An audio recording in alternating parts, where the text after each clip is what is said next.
Alhamdulillah. Assalamualaikum warahmatullahi wabarakatuh. Alhamdulillah. Allahumma sholli ala sayyidina Muhammad ibni Abdillah wa ala alihi wa sahbihi wa mawala. Sahabatku, kita bersyukur atas hidup ini yang Allah karuniakan kepada kita. Nggak terasa kemarin pagi kita baru bangun, kemudian kita aktivitas, kemudian sore, kemudian malam tadi tidur, Allah tidurkan. Pagi kita masih dibangunkan oleh Allah. Kasih syukur.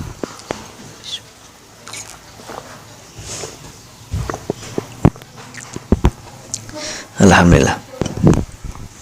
Pagi kita masih dibangunkan oleh Allah Subhanahu wa taala dalam kondisi mata masih melihat, telinga masih mendengar, tangan masih kita gerakan, bisa bergerak. Masya Allah, nikmat mana lagi yang kita akan dustakan dari Allah Subhanahu wa taala. Jalan ke kamar mandi kita masih bisa bergerak kakinya.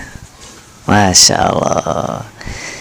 Kita jalan, kemudian sesudah sholat minum air putih, masih bisa minum, masih bisa menelan. Allahu Akbar. Kita lihat orang-orang terdekat kita di rumah masih ada, tidak Allah hilangkan. Sahabatku yang dimuliakan Allah Subhanahu wa taala, pagi ini kita buka lembaran baru dengan tersenyum dan bersyukur. Dan kita niatkan hari ini, ya Allah, buat diri hamba manfaat buat banyak orang dan jadikan diri hamba lebih baik daripada hari kemarin dari pandangan-Mu, ya Allah. Mau sehat mau sakit hamba ini, hamba nggak apa-apa. Yang penting Engkau ridho dan kuatkan hamba. Karena sakit dan sehat menurut orang yang beriman adalah nikmat semuanya. Ujian dua-duanya. Sahabatku, jangan dipikir orang sehat itu selamat. Berapa banyak orang yang maling karena dia sedang sehat. Kalau dia sedang sakit, pasti dia agak akan maling. Orang yang korupsi itu orang yang sedang sehat tubuhnya. Kalau dia sedang terkapar di kamar tidur, nggak mungkin dia korupsi. Orang yang ke diskotik itu, yang nakal itu orang yang sedang dikasih sehat. Orang yang sedang terkapar, terbujur, makan minum aja nggak bisa, boro-boro ke diskotik, boro-boro judi, boro-boro untuk berzina, untuk nafas aja susah. Maka bersyukurlah ketika kita sakit. Orang yang sombong ini adalah orang yang sedang sehat. Kebanyakannya, tapi Kang Asep itu ada orang yang sedang sakit tetap aja sombong. Itu keterlaluan. Udah dikasih sakit, udah sama Allah diingatkan, kamu ini lemah loh. Jangan merasa hebat, jangan merasa pintar, jangan merasa kaya, jangan merasa luar biasa. Itu kamu dikasih sakit untuk pelajaran bagimu, kata Allah. Andai kata dia masih sombong, itu sudah kekang hatinya dengan dunia, sudah keras jiwanya. Naudzubillah, subhanallah. Segera ingat kepada kematian. Karena kalau kita sehat kemudian sombong, kemudian pongah, kemudian ujub takabur, dan kita tetap dengan kesombongan kita, enggak mengenal Allah, enggak sujud ke Allah, enggak berbuat peduli sama sesama, Allah kasih sakit. Tujuannya supaya kembali lagi kepada Allah. Kembali lagi bahwa tidak ada kekuatan kecuali kekuatan Allah. Tidak ada saya kaya kecuali Allah yang mengkayakan. Ketika dikasih sakit masih saja, maka cepetan segera ingat mati. Supaya kita kembali, saya harus semangat sekarang berbuat baik. Harus dilembutkan hati saya. Karena kalau enggak masih ingat mati, masih sombong, masih keras hatinya, takutnya segera dimatikan sama Allah. Apakah sudah siap? Belum siap? Mari kita ingat mati supaya kita semangat hidup kita, supaya kita ingat mati itu ingat perjumpaan dengan Allah. Supaya kita berjumpa dengan Allah di surga, maka perbaiki kehidupan kita, ibadah kita. Karena tidak akan mungkin bertemu dengan Allah kalau kita di neraka. Karena cuma ada dua, neraka dan surga. Maka dari itu sekarang kita ingatlah tentang pertemuan dengan Allah. Pantaskah saya bertemu dengan Allah di surga atau tidak, atau di neraka?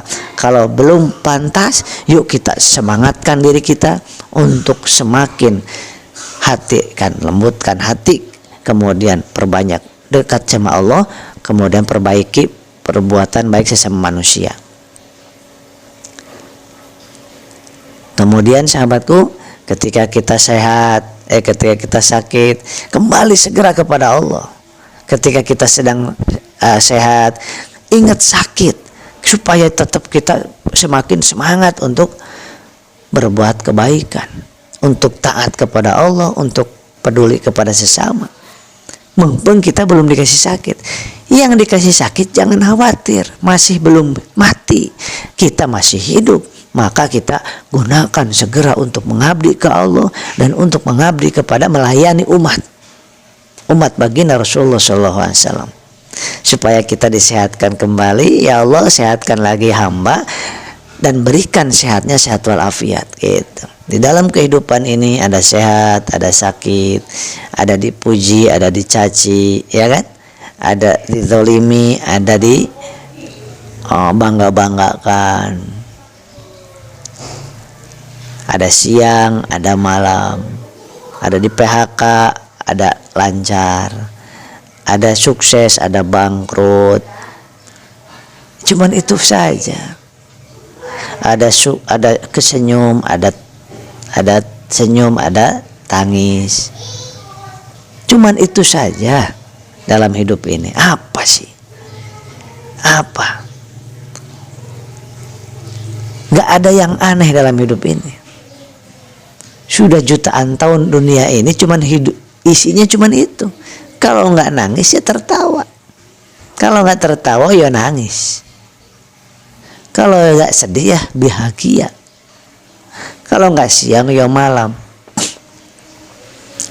Kalau kita tidak gunakan untuk kebaikan, maka tubuh kita, usia kita akan digunakan untuk keburukan.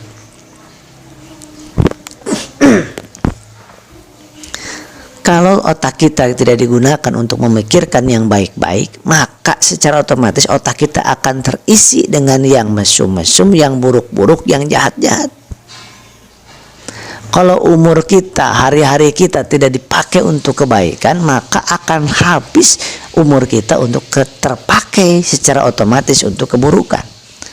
Nggak ada yang netral itu. Kang Asep, saya mah nggak berbuat baik, nggak berbuat buruk, nggak. Netral saya mah nggak ada. Wong curuhan Allah faidza faragta fansab. Kalau udah mengerjakan aktivitas yang lain, maka kerjakan segera aktivitas yang baru. Yang pertama, berarti dosa kalau kita menyia-nyiakan waktu. Yang kedua, jadilah lebih baik daripada hari kemarin. Kalau hari ini lebih buruk, berarti kita berbuat dosa. Kata siapa kita netral? Setiap hari itu kita kalau nggak berbuat dosa, nggak berbuat maksiat, kalau nggak berbuat dosa, kita berbuat pahala. Cuman dua. Nggak ada kita 1 jam itu tanpa dosa, tanpa pahala, nggak ada, tak ada. Coba kita diam gini, nggak ngapa-ngapain, nggak maling, nggak nyolong, nggak maksiat kelihatannya, tapi hati kita sedang maksiat, bisa jadi. Perasaan maksiat gimana? Orang lain mah kayak gini, kok saya gini-gini amat hidup. Itu maksiat. Orang lain kok rezekinya banyak, kok saya sedikit. Itu maksiat. Kalau menyalahkan Allah, menyalahkan takdir, itu maksiat. Allahu Akbar. Kemudian pikiran kita juga diam-diam kayak gini, bisa jadi sedang bermaksiat ke Allah. Kata Allah, berzikirlah kamu, pikirkan keagunganmu. Pada saat kita sedang berdiri, duduk, berbaring, pikirkan keagungan Allah. Itu perintah Allah, dan itu kalau melakukannya dapat pahala. Nah kalau nggak melakukan itu berarti dosa. Contoh, suruh apapun yang dilihat, kita harus memikirkan keagungan Allah. Malah kita ngelihat suami kita, suami nggak ada gunanya, nyesel saya punya suami kayak gini, kalau tahu kayak gini saya nggak milih yang ini. Tuh, itu menyalahkan keimanan nomor keenam.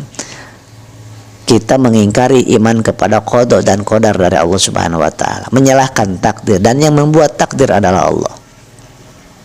Gila, yang melihat istri kita, istri saya kok jelek banget. Tuh, yang dihina adalah fisiknya, padahal fisik istri kita adalah buatan Allah. Kita lihat kakek-kakek udah tua nggak mau sholat tuh. Padahal di sini di pikiran kita ngomongnya, tapi Allah Maha tahu, dan itu dosa. Ada tetangga kita beli mobil, mobilnya juga paling juga kredit. Tuh, dosa nggak? Dosa. Allah tahu apa yang di pikiran kita dan di hati kita. Subhanallah. Jadi mana ada kita dalam 1 jam, dalam 1 menit itu kita tanpa dosa atau tanpa pahala? Mana ada? Coba ingat-ingat, ada nggak? Maka orang yang beriman selalu ala bidzikrillah tatmainul qulub. Kemudian Allah menyampaikan juga, berzikirlah kamu, ingatlah kamu kepadaku, maka aku akan ingat kepadamu. Zikron katsiro, berzikirlah yang banyak, sebanyak-banyaknya. Tuh, setiap detakan jantung kita isi dengan zikrullah. Itu yang namanya setiap saat, setiap detiknya pahala insya Allah. Di hati kita ngelihat apa, kita mendengar apa, kita setiap di motor, di mobil, dimanapun sebut Allah, supaya tidak tergolong terhadap golongan orang-orang yang dalam tiap menitnya, tiap jamnya, apalagi tiap harinya kok nggak jadi pahala sama sekali. Makanya udah ada sholat, sholatnya emang udah khusyuk. Salat, Allahu Akbar, aduh cicilan belum beres. Allahu Akbar, aduh kok gini amat hidup ya, bocor gentengnya, sami Allah. Aduh tetangga saya beli motor, saya belum kebeli motor. Terus sholatnya sampai salam, tidak ada pahalanya. Khawatirnya seperti itu. Maka mari kita niatkan di dalam sholat, di luar sholat, ingat terus kepada Allah Subhanahu wa ta'ala. Pagi hari ini di video ini saya ingin menyampaikan telur versus bola basket, bola bekel. Kenapa? Karena dalam kehidupan kita ini tidak selamanya kita sehat, ada kalanya sakit. Tidak selamanya kita dipuji, ada kalanya kita dicaci, difitnah, dicemooh, dibanting-banting doh. Kalau kita menjadi mentalnya mental telur, maka ketika kita dicaci, pecah harapan kita. Ketika kita difitnah, pecah harapan kita, putus asa. Ketika kita jelek-jelekan, direndahkan, pecah harapan kita, mundur. Ketika kita dihina, ketika sholatnya jadi nggak jadi, mendingan nggak sholat juga dihina, pecah. Karena segala sesuatunya ingin dinilai manusia. Janganlah kita menjadi mental telur. Ketika dibanting pecah telur itu mubah, tidak ada gunanya, mubazir. Dan celaka, tidak akan jadi apa-apa telur kan. Kalau udah pecah mau diapain? Mau dijadiin bolu nggak bisa, udah kotor. Mau digoreng juga, ceplok juga udah banyak kotoran, najis. Maka janganlah kita menjadi mental telur. Mental yang gampang pecah, putus asa, tersinggungan, baperan. Dalam hidup ini andai kata baperan, udah setiap hari sengsara, setiap hari menderita. Orang ngomong gini terasa menyinggung perasaannya. Bukan salah orang yang ngomong, kitanya penyakitan hatinya. Orang yang baperan itu orang yang penyakitan hatinya. Orang yang gampang tersinggung, orang yang penyakitan hatinya. Karena banyak orang yang dengerin kata-kata dia kok nggak tersinggung. Berarti dia sehat, saya sakit. Ada orang yang ceramah, ada orang yang nasihat, ada yang tausiah. Kok saya sakit hati ya dia ceramah kayak gitu? Berarti saya harus segera diopname hatinya. Berarti hati saya harus segera diinfus. Hati saya harus ke ICU kan? Kenapa? Dia ngomong Al-Quran, dia ngomong tentang hadis baginda Rasulullah, tapi kok saya tersakiti? Oh, berarti saya yang harus di ICU kan hatinya. Hatinya di ICU kan. Kalau tubuh di ICU kan di rumah sakit. Nah, hatinya di ICU kan di mana? Uzlah, berdiri sendiri, menyendirilah sekali-kali. Hindari keramaian, hindari handphone, hindari. 3 hari saja kita uzlah, menyendiri, itu namanya berzikir kepada Allah. Kemudian banyakin sholawat, banyakin untuk mengingat-ingat tentang masa lalu, untuk supaya dijadikan pelajaran dan mengingat-ingat ketujuan hidup kita apa dan siapa diri kita, siapa Allah. Kemudian itu yang namanya uzlah. Itu namanya ICU kan hati kita dengan beruzlah, menyendiri, merenung, bermuhasabah diri.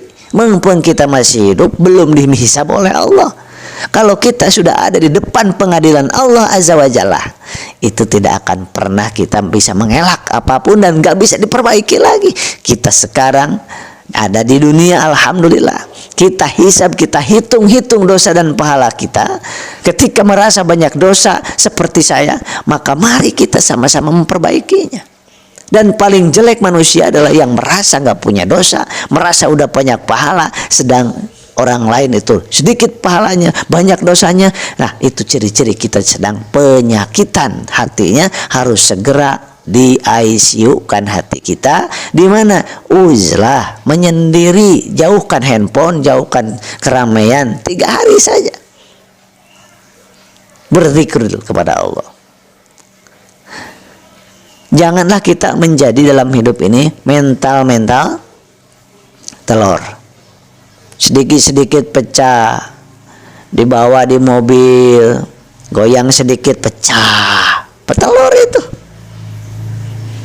Dari 1000 telur yang dibawa dari kampung ke desa, ke kota, kira-kira ada yang pecah tidak dengan jalan yang kayak gini? Ada. Itu mental manusia di dalam kehidupan ini, di dalam usaha, di dalam kerjaan, di dalam dagang, di dalam bisnis. Ada yang mental telur,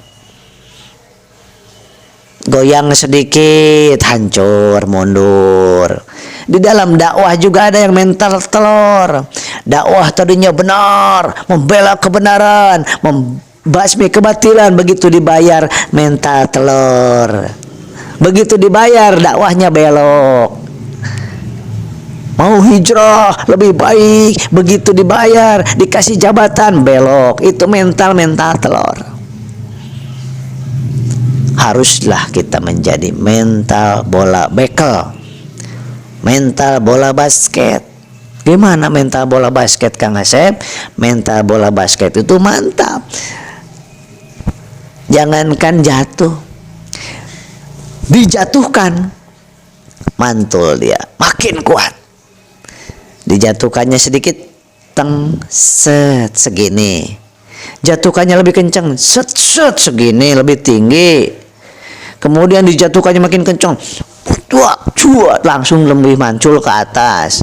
Itu mental yang harus ada pada diri kita sebagai umatnya baginda yang mulia Rasulullah SAW.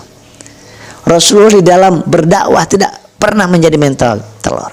Rasulullah dalam berdakwah selalu menjadi mentalnya mental bola bekel, mental bola. Ada ceritanya Rasulullah berdakwah kemudian dihina, kemudian beliau diam, enggak. Maksudnya berhenti dakwahnya, enggak. Ada ceritanya beliau kemudian dilemparin batu, kemudian dia berhenti dakwahnya, tidak. Ada ceritanya beliau berdakwah kemudian diperangi, diboikot, berhenti dakwahnya, tidak. Begitupun dalam berbisnis, berdagang, Rasulullah nggak pernah berhenti. Ada yang menghina, memboikot, kemudian ada yang memfitnah, ada yang segala macam. Rasulullah semakin kencang larinya, seperti bola bekel yang tadi, bola basket. Dan adanya di mana? Bukan di tubuh yang keker, bukan di tubuh yang tinggi besar. Mental itu ada di hati. Walaupun kecil tubuhnya, hatinya mental, mentalnya mental bola bekel, mental bola basket, itu lebih bagus dibandingkan tubuhnya besar keker tapi mentalnya di hatinya adalah mental telur. Dikasih sakit, bukan tambah merungkut, bukan, tambah semangat untuk zikirnya, tambah semangat memperbaiki sholatnya, tambah semangat untuk memperbaiki akhlaknya. Itu mental bola basket. Difitnah, dihina, dicaci, di PHK. Enggak, jangan jadi mental telur. Justru di PHK saya harus semangat seperti bola basket itu. Karena PHK, sakit, bangkrut, lilitan hutang, itu adalah bantingan dari Allah Subhanahu wa taala. Ini bantingan dari Allah Subhanahu wa taala, sahabatku. Apakah kita adalah bola bekel ataukah kita telur? Allah makanya membantingnya dengan 4 bantingan. Ditambah lagi masalah rumah tangga. 5 bantingan ini adalah bantingan dari Allah dengan kasih sayangnya untuk menguji diri kita dan menggembleng mental kita. Dengan masalah rumah tangga, itu bantingan dari Allah. Apakah kita pecah atau kita mantul lebih hebat lagi, lebih mulia lagi? Kalau lebih mulia lagi, lebih hebat lagi, lebih dekat sama Allah, lulus kita dari bantingan itu. Dibanting lagi dengan bangkrut, dengan kemiskinan, dengan tadinya kaya jadi miskin lagi karena bangkrut, karena di PHK. Itu adalah bantingan dari Allah untuk melihat kita, apakah kita dengan bantingan kebangkrutan, kesulitan ekonomi ini semakin pecah kayak telur, atau semakin bangkit, lari, semakin kencang dibandingkan sebelumnya. Makin dekat kepada Allah, makin mulia akhlaknya. Yang ketiga, bantingan yang ketiga dari Allah Subhanahu wa taala adalah dengan diberikan penyakit. Penyakit itu adalah bantingan terbaik dari Allah. Karena banyak orang yang bertobat gara-gara sakit, apalagi psikosomatis sakitnya. Tadinya ahli berzina, dikasih bantingan psikosomatis, langsung mentok, langsung takut mati. Sesudah takut mati, tadinya jauh dari Al-Quran, dari dekat dengan Al-Quran.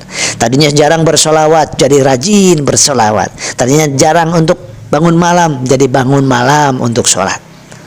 Tadinya kurang ajar ke saudara, ke tetangga, ke teman, ke orang tua, ke mertua, jadi baik akhlaknya gara-gara dikasih penyakit. Mau stroke, mau TBC, mau virus, mau psikosomatis.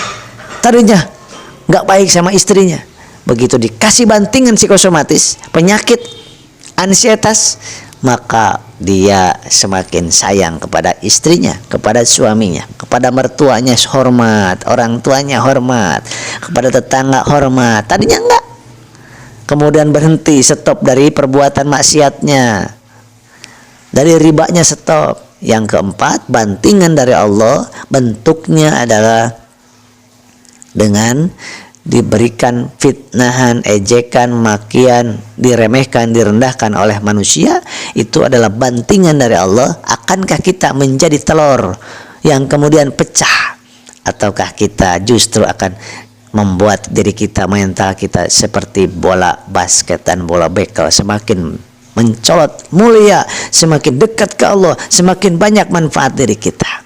Yang kelima, bantingan dari Allah dalam kehidupan yang kelima ini adalah diberikan oleh Allah Subhanahu wa taala ke masalah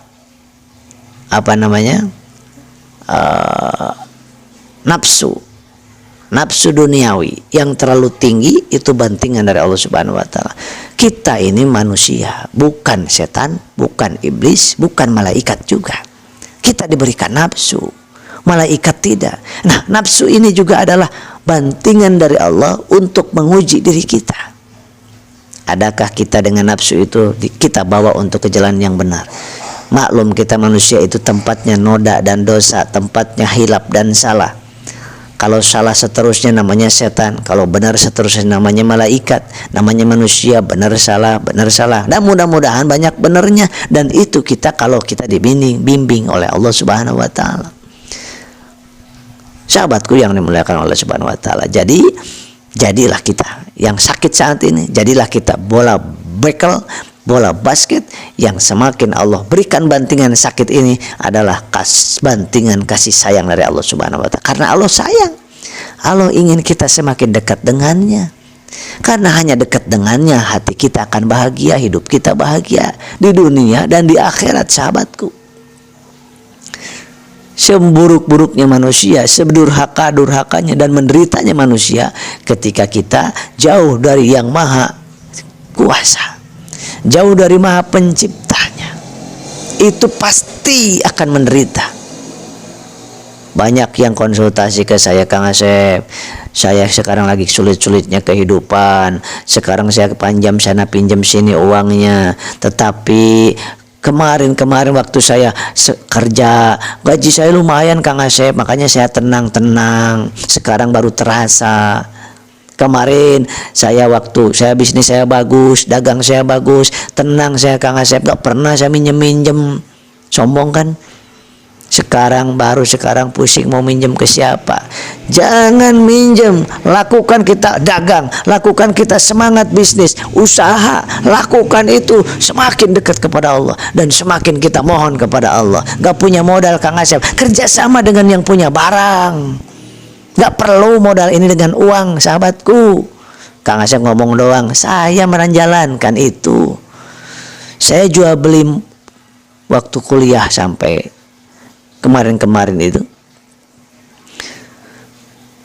bisnis handphone gak pakai uang modalnya, pakai modal kepercayaan, sampai punya handphone beberapa. Bisnis komputer waktu itu gak pernah pakai modal uang, seperak pun tidak pernah, kecuali untuk ongkos doang. Nah, modal apa yang paling mahal? Kepercayaan. Maka jangan heran, orang-orang heran, loh kok kalau beli herbal di Kang Asep, kok kalau beli buku di Kang Asep, bukunya dulu diterima walaupun di mana kayak, mau di Palopo, mau di Flores, mau dimanapun orangnya, dikirim dulu, diterima barangnya baru transfer. Kok bisa-bisanya ya masih ada penjual seperti itu? Kalau belum ada, sahabat, jadikan diri kita penjual yang seperti itu. Nanti ditipu gimana? Kita nggak pernah tertipu. Dia sedang menipu dirinya sendiri. Kita tetap dapat pahalanya melebihi uang yang kita akan terima tersebut. Allahu Akbar. Kalau bisnis bersama manusia akan celaka dan merugi serta kecewa. Kalau bisnis bersama Allah nggak pernah rugi, sahabatku. Pasti untungnya. Coba saya sudah belasan tahun saya berbisnis, berusaha, berdagang, barangnya diterima, ongkirnya dia nanti pada saat diterima juga. Jadi dia pesen aja, set, bismillah ya Allah, saya berjualan denganmu, saya berbisnis denganmu, engkau yang memberikan pahala kepada hamba. Ketika dia menipu saya nggak merasa tertipu karena saya sudah beruntung. Sebelum dapat uangnya kita sudah beruntung. Kenapa? Cinta Allah pasti datang ke kita, pertolongan Allah pasti datang ke kita. Jangan takut ditipu oleh manusia. Berarti Kang Asep nggak pernah ditipu, sering. Tapi Allah menggantinya berlipat ganda. Masya Allah. Yakin ke manusia apa ke Allah sih sebenarnya kita ini? Kalau yakin ke Allah nggak usah takut ditipu. Yang penting kita nggak nipu. Kalau ketipu manusia, dia sedang nipu dirinya sendiri. Kita mah nggak tertipu, nggak rugi, sahabat-sahabat. Beli buku Kang Asep, transfer berapa sekarang? Nggak perlu. Kenapa saya seperti itu? Satu, ingin mendakwahkan bagaimana berjual belian yang bagus bersama Allah. Yang kedua, ingin membuat dia tenang. Kenapa? Karena musim sekarang musim penipuan. Uangnya dulu 2 juta, 3 juta, barangnya udah gak dikirim. Nah, ini umat sekarang sedang pusing mikirin itu. Kalau mau jual beli online itu takut mereka. Maka saya, sahabat-sahabat harus menjadi bagian dari orang yang terpercaya. Yakinlah orang yang bisa dipercaya itu akan mendapatkan cinta dan ridho Allah Subhanahu wa taala. Pahalanya melimpah dari Allah. Bukan cuma pahala, rizki digelontorkan oleh Allah Subhanahu wa taala. Kirim buku. Kang Asep nih alhamdulillah sudah terima. Enak nggak kita? Tapi kalau kita gini, mana saya udah transfer, ini udah 3 hari belum sampai. Padahal kita kirim ke Papua. Loh, ke Papua emang 3 hari sampai. Tapi nggak enak hati kita ditanya terus. Dia deg-degan tiap malam. Mikirin, aduh jangan-jangan ditipu sama Kang Asep. Jangan-jangan Kang Asep ngebohongin saya. Malam-malamnya nggak enak makan, nggak enak tidur gara-gara uang. Ratusan ribu, puluhan ribu. Kasihan kan? Udah kirim dulu. Kalau saya, kalau tim kami seperti itu. Ya. Kalau sifatnya pribadi, kecuali saya ngikutin bisnis tim orang lain, sistem dari orang lain, ya itu beda lagi. Kalau sistem yang saya ciptakan sendiri adalah barang diterima baru bayar, baru transfer. Nikmat ke sayanya, nikmat ke orang itunya, Allah cinta ke kita.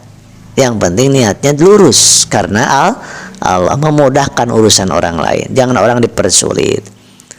Kang Asep bisanya sekarang nih udah diterima nih produknya, herbalnya. Alhamdulillah COVID-nya udah sembuh. Alhamdulillah stroke-nya udah sembuh. Alhamdulillah psikosomatisnya udah sembuh, lambungnya udah sembuh.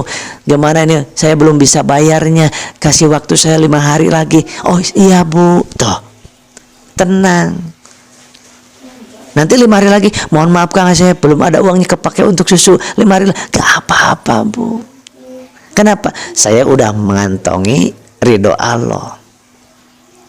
Gak mungkin Allah gak ridho kalau kitanya ikhlas karena Allah. Sahabatku yang dimuliakan Allah Subhanahu wa taala, kita lakukan apa yang kita mampu. Kalau yang saya nggak mampu, nggak misalkan minjem uang, minjem ini, saya nggak ada, nggak mampu, atau untuk keperluan yang lain, saya bilang nggak ada. Diganti dengan cara lain. Kita melakukan sesuatu kebaikan semampu kita. Itu kata Allah dan Rasulnya. Lakukan kebaikan semampumu, tapi tinggalkan keburukan dan maksiat wajib. Tuh, wajib. Coba ada yang di sini pernah bertransaksi dengan saya, pernah beli herbal, beli buku, beli DVD dari saya. Kemudian sesudah diterima produknya baru saya bayar, baru sahabat-sahabat bayar ke saya, transfer. Ada? Coba. Ada? Itu sejak tahun 2004 sampai 2019. Dan jangan dikira nggak ada yang nipu. Ada yang nipu, tapi nggak menipu saya. Dia sedang menipu dirinya sendiri. Dia nggak berdusta kepada saya. Dia sedang mendustai diri sendiri dan mendustai Allah. Ayolah, Allah kalau didustai. Sahabat-sahabat yang dimuliakan Allah Subhanahu wa taala. Jadi mari kita semangat dalam hidup ini. Karena ini pagi-pagi kita ngomongin tentang semangat, optimis, yakin kepada Allah, dan percaya diri. Kemudian kita paham tujuan hidup kita adalah surga, dan paham diri kita ada sedang di rest area ini, di dunia ini rest area sebentar saja. Tapi di sebentar ini kita harus lakukan yang terbaik. Bisnisnya lakukan yang terbaik, yang mendapatkan pahala dari Allah. Daganglah yang terbaik. Bekerjalah yang terbaik. Masya Allah, la quwata illa billah. Semangat 45. Nah, jangan leha-leha kita. Karena di rest area, coba yang di rest area santai. Pak, ayo mau berangkat.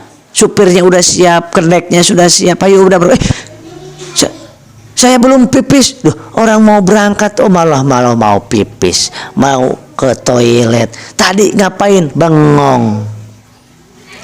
Yang paling celaka orang yang di rest area, orang lain pipis, orang lain makan, orang lain jajan, beli bekal, orang lain beli minum untuk perbekalan.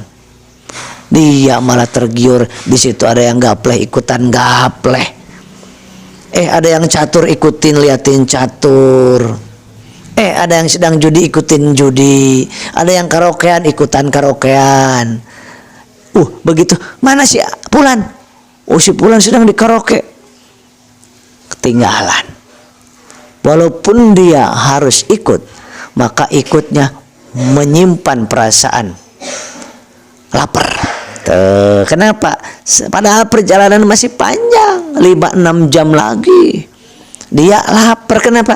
Pada saat di rest area dia nggak makan, orang lain makan dia nggak makan, orang lain minum dia nggak minum, orang lain ke toilet dia tidak. Selama dia masuk kendaraan lagi, orang lain tenang, tidur, zikir, menikmati pemandangan indah luar biasa.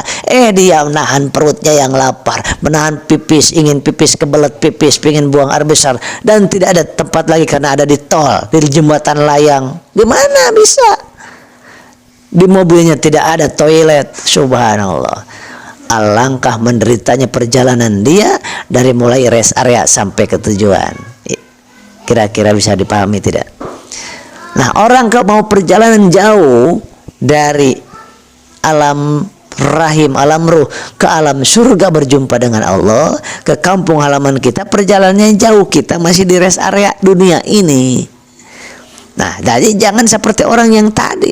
Kita harus bawa, ingat-ingat bekal itu untuk berjumpa dengan Allah apa, untuk berjumpa dengan sakaratul maut apa, berjumpa dengan munkar dan nakir bekalnya apa, untuk hari kiamat supaya selamat bekalnya apa, supaya dapat syafaat Rasulullah bekalnya apa, supaya ditolong sama Allah di yaumil mahsyar bekalnya apa, supaya di jembatan Shiratal Mustaqim di syarat tersebut kita selamat bekalnya apa, supaya bisa membuka pintu surga bekalnya apa. Nah, sekarang saya dan sahabat-sahabat, yuk kita merenung. Kita menyiapkan bekal itu belum? Apa bekal yang paling bagus?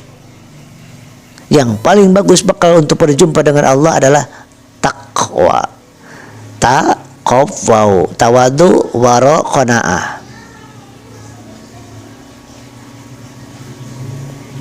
Sahabatku, takwa, takut kepada Allah, cinta kepada Allah, harap kepada Allah. Hanya kepada Allah saja. Makhluk-makhluk ini digerakkan oleh Allah, maka kita takut kepada Allah dan kita tetap ikhtiar maksimal. Insya Allah. Semangat sehat, semangat makan. Makan karena bukan lapar. Makan kita ini bukan karena lapar, bukan karena ingin, tapi lapar kita karena butuh energi. Kalau kita berpikiran makan karena ingin, maka ketika nggak ingin makan, kita sakit tipes, pahit mulutnya. Nggak ingin makan, kita nggak makan, kasihan perut kita, perih, pusing kepalanya, tensi turun, gula turun, ya nggak? Maka kata pepatah orang tua saya, lakukan dalam kondisi butuh, jangan melakukan dalam kondisi ingin.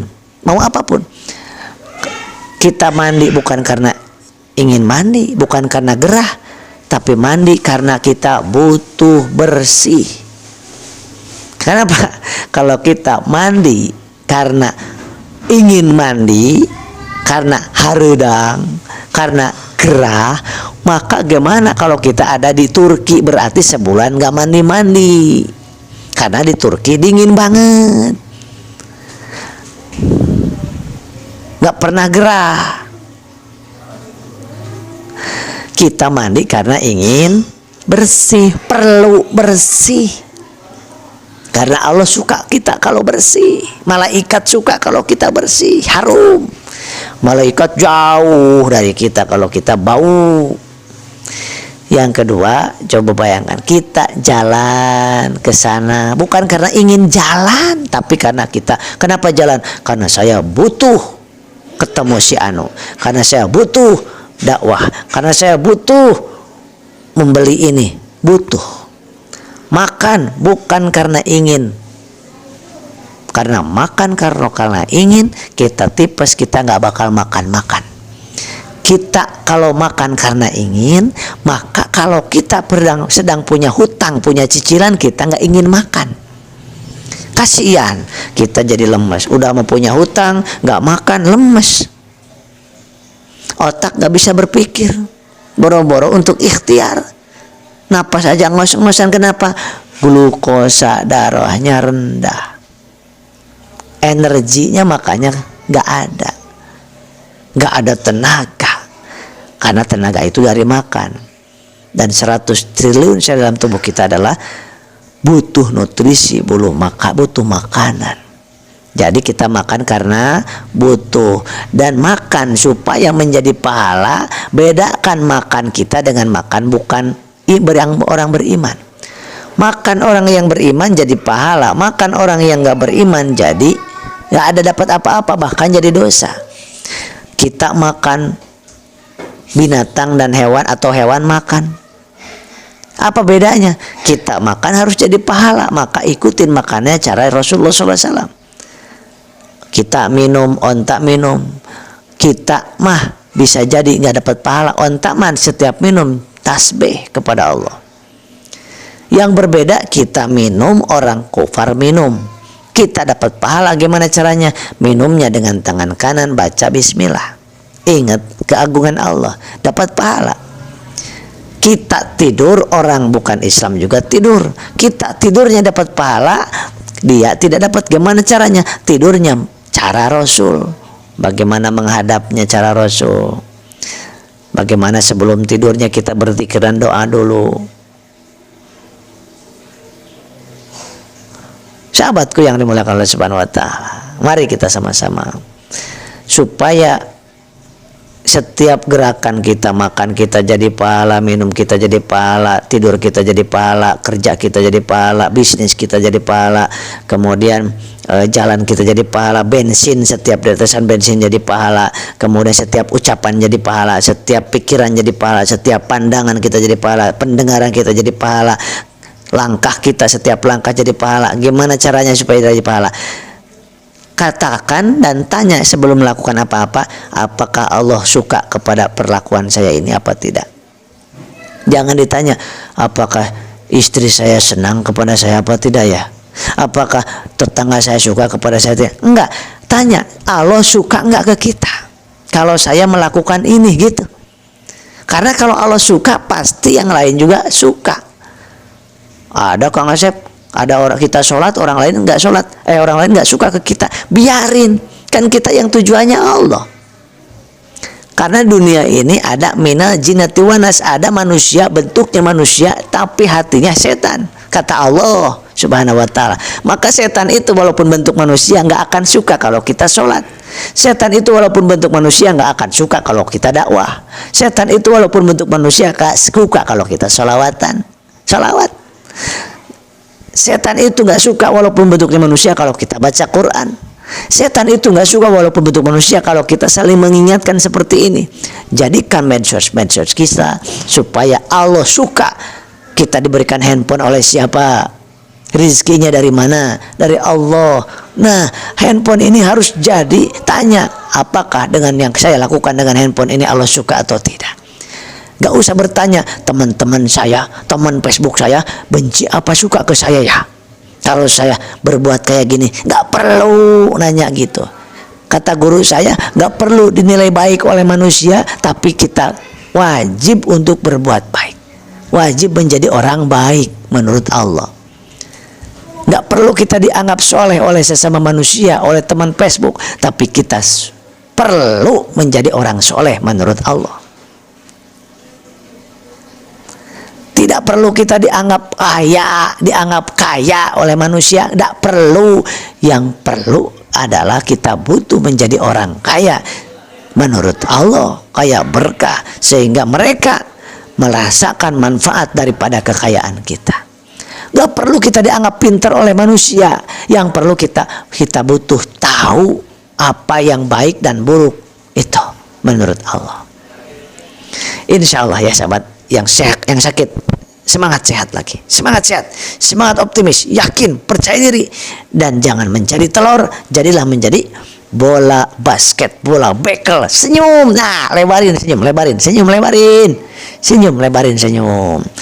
Bahagia jangan nunggu besok, jangan nunggu kapan nanti keburu dikafani. Sekarang senyum, bahagialah sekarang sebelum yang diinginkan terjadi. Bahagia dulu sekarang, nanti Allah akan beri kepada kita. Susah senyumnya Kang Asep, senyum, paksain paksain senyum. Loh, latihan senyum kayak gini itu nggak mudah. Latihan sahabat di depan cermin, tapi sambil mengingat nikmat-nikmat Allah. Yang pertama itu. Yang kedua, latihan senyum gimana? Latihan senyum itu lihat setiap hari pagi, siang, malam video yang membuat kita tertawa. Itu latihannya. Jangan setiap pagi, siang, sore, malam berita aja tentang kematian, berita tentang penyakit. Gimana mau senyum? Kita akan cemberut terus. Kalau cemberut terus, ketakutan terus, yang di otak kita akan mengeluarkan hormonnya bukan endorfin, tapi hormon kortisol dan noradrenalin, dan hormon tersebut membuat asam lambung meningkat, tensi meningkat, gula darah jelek, kemudian perih lambungnya, males kemana-mana, gak ada tenaga, gak bisa tidur. Apakah enak hidup kayak gitu? Saya ajak sahabat-sahabat sehari 3 kali tonton video yang bikin Anda tertawa. 3 kali sehari minimal tonton tentang tausiah ustadznya siapa aja yang menurut ente senang, yang menceritakan tentang keagungan Allah, kemuliaan Rasulullah, dan keindahan surga, dan kesemangatan para sahabat pada saat hidup ini. Tuh, tonton 3 video yang membuat kita tertawa, 3 video yang membuat iman kita semangat, cinta kita semangat, optimis kita tentang dunia dan akhirat ini. Lepaskan semua berita-berita buruk, lepaskan semua berita-berita dusta, lepaskan semua hal-hal yang buruk. Jangan ditonton, jangan dilihat, jangan dibaca. Ngapain? Jangan dengarkan orang-orang yang membuat kita, kalau mendengarnya membuat jauh dari Allah, membuat takutnya bukan takut sama Allah. Hindarkan orang-orang seperti itu, hindarkan baca-bacaan seperti itu, hindarkan video-video seperti itu. Kalau membuat kita membacanya, mendengarnya, kemudian melihatnya, menyaksikannya, berkumpulnya dengan orang itu membuat kita pesimis dalam hidup, tinggalkan. Membuat kita berkecil hati, tinggalkan. Membuat kita jauh dari Allah, tinggalkan. Membuat kita menjadi nggak ada semangat hidup, tinggalkan. Tinggalkan. Siap sahabat? Yang membuat kita jadi nggak ada semangat untuk berikhtiar, tinggalkan. Membuat kita untuk terus diem aja di rumah, ketakutan yang berkepanjangan, tinggalkan. Itu membunuh kita secara pelan-pelan. Kita menyimpan rasa takut yang berlebihan secara fakta dan nyata. Itu kita sedang membunuh diri kita, organ-organ tubuh kita di dalam tubuh kita secara pelan-pelan, sahabatku. Kepanikan yang terus-menerus, ketakutan yang terus-menerus, itu sesungguhnya kita sedang membuat mati organ-organ tubuh kita. Maka dari itu, simpan dalam sini bahagia, simpan dalam hati kita bahagia. Dengan cara apa? Pandangan kita, telinga kita, panca indera kita, lihat, dengar, berkumpul dengan orang-orang yang penuh semangat, penuh optimisme, penuh rasa syukur, penuh bahagia, penuh canda tawa. Ketemu sama orang-orang yang mengeluh aja terus, ya wajar kalau kitanya keluhan terus di otaknya. Yang dibaca keluar sekarang dari komunitas yang mengeluh, keluh kesah, keluar dari komunitas penyakit, keluar. Kalau ingin sahabat sembuh, sehat segera, bahagia hidupnya, kecamkan kata-kata saya. 1, keluar dari komunitas yang membuat kita merana, membuat kita takut, membuat kita horor. Keluar segera, sekarang pamit. Baik itu di Facebook maupun itu di WA, grup-grup WA yang membuat kita horor, panik. Keluar, bismillah. Video-video YouTube, jangan melihat-lihat yang horor-horor. Jangan, sahabat. Kan ingin bahagia, kan ingin sehat. Tonton yang positif, tonton yang semangat, baca tuh Al-Quran. Baca grup setiap jam, setiap menit, baca Quran, tidak pernah dicolek-colek. Al-Quran, diam aja di tempatnya, di lemari. Nanti Al-Quran itu akan meminta kepada kita pertanggungjawabannya. Dan Al-Quran yang sering kita baca akan datang di dalam kubur kita, di dalam alam kubur kita akan datang dia menemani kita. Kata Al-Quran apa? Wahai hamba Allah, aku dulu kau temani di dunia, sekarang aku temani engkau sampai kiamat. Kata Al-Quran. Kenapa? Karena engkau selalu membaca aku, menemani aku waktu di dunia. Sekarang aku temani engkau dalam kesendirian. La takhaf wa la tahzan. Jangan bersedih hati, jangan berkecil hati, jangan takut. Kata Al-Quran. Menjadi makhluk yang sangat indah menemani kita. Begitupun di alam mahsyar nanti, Al-Quran akan menjadi syafaat buat kita. Rasulullah menyampaikan Al-Quran akan menjadi syafaat kita pada saat yaumil mahsyar nanti. Maka bacalah Al-Quran, dengarkan Al-Quran, baca Al-Quran, maka itu akan menjadi syafaat kita, akan memberikan syafaat kepada kita di yaumil mahsyar nanti, di yaumil kiamah nanti. Dekati orang-orang yang soleh, karena orang soleh itu di yaumil kiamah, di yaumil mahsyar nanti akan sedikit membantu kita. Jauhi orang-orang yang durhaka, tapi jangan dibenci orangnya. Doakan hidayah. Ya Allah, mudah-mudahan dia dapat hidayahmu, jadi orang yang baik, yang soleh, husnul khotimah ya Allah. Taubatan nasuha, berikan dia taubatan nasuha ya Allah. Gitu doakan. Melihat orang yang seburuk apapun, yang tukang mabok, tukang kemudian buka aurat, itu doakan. Doakan, jangan dibenci, doakan. Karena bisa jadi dia lebih ahli surga, kita enggak. Karena bisa jadi hari-hari, detik-detik terakhir kematiannya dia bertobat nasuha, diterima tobatnya. Sedangkan kita mengaku hebat, mengaku alim, mengaku orang yang banyak pahalanya, tidak punya dosa.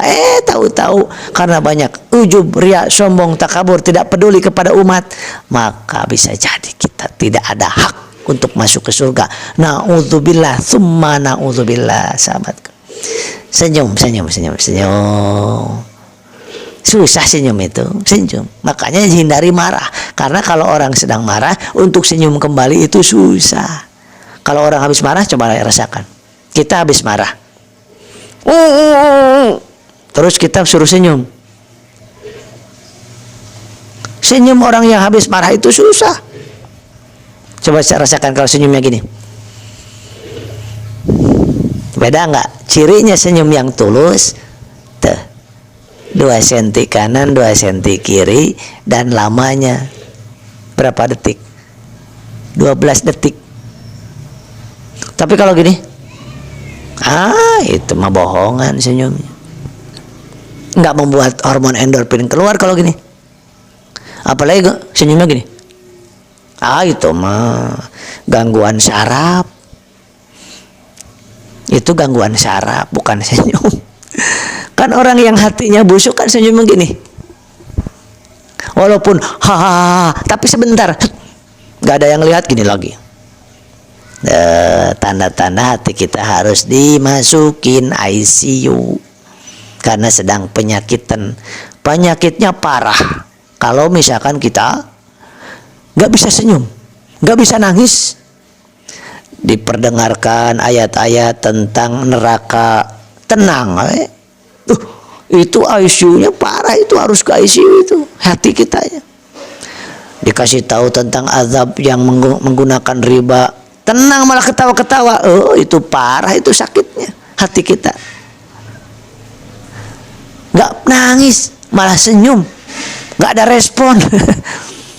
Dikasih tahu tentang takutnya azab kubur, fitnah dajjal, sakratul maut, biasa aja wajahnya, nggak ada respon.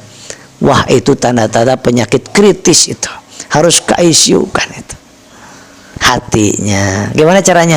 Segera beruzlah, segera 3 hari 3 malam jangan pakai handphone, jangan mikirin duniawi dulu, kemudian kita duduk, kemudian kita merenung, memuji Allah, sholawat banyakin, dan kita sholat, sahabatku. Insya Allah mudah-mudahan saya dan sahabat-sahabat diberikan keistiqomahan oleh Allah Subhanahu wa taala di dalam meraih cinta Allah, meraih iman yang lebih kuat lagi. Di akhir zaman ini susah sekali meningkatkan iman, maka dari itu perbanyak kita lisan kita untuk mengucapkan kalimat yang baik, kalimat thayyibah. Ini ada sebuah lagu, mudah-mudahan lagu ini membuat kita semakin cinta kepada Allah dan Rasul-Nya. Bismillah.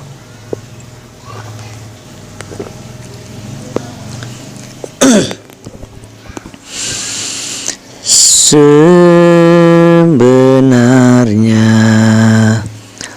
hati ini cinta kepadamu. Sebenarnya diri ini rindu kepadamu, namun cinta tiada hadir. Aku rindu belum berbunga, namun cinta tidak mengerti mengapa rindu masih tak hadir.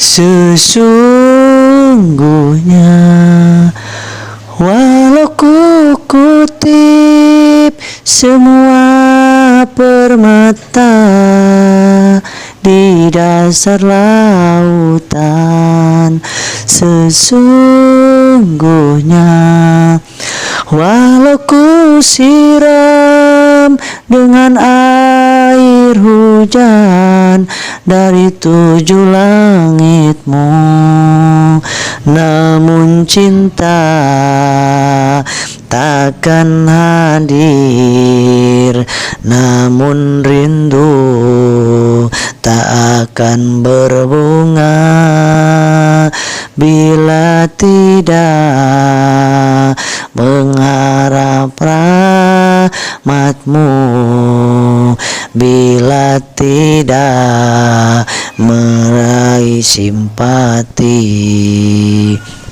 padamu ya Allah. Tuhan, kurniakanlah rinduku kepadamu. Tuhan, hadiahkanlah rindumu kepadaku. Moga ku tahu syukurku adalah milikmu. Ku coba mengulurkan sebuah hadiah kepadamu, tapi mungkin karena isinya tidak sempurna, tiada sempurna. Ku coba menyiramnya agar tumbuh dan berbunga, tapi mungkin karena airnya tidak sesegar telaga Kautsar. Sesungguhnya walau ku kutip semua permata di dasar lautan, sesungguhnya walau ku siram disiram dengan air hujan dari 7 langitmu.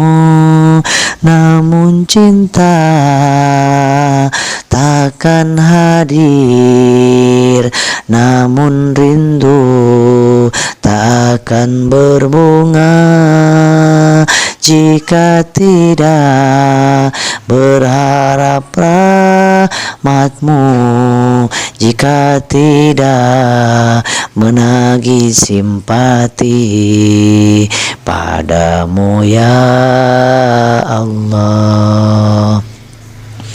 Tuhan, hadiahkanlah rinduku kepadamu.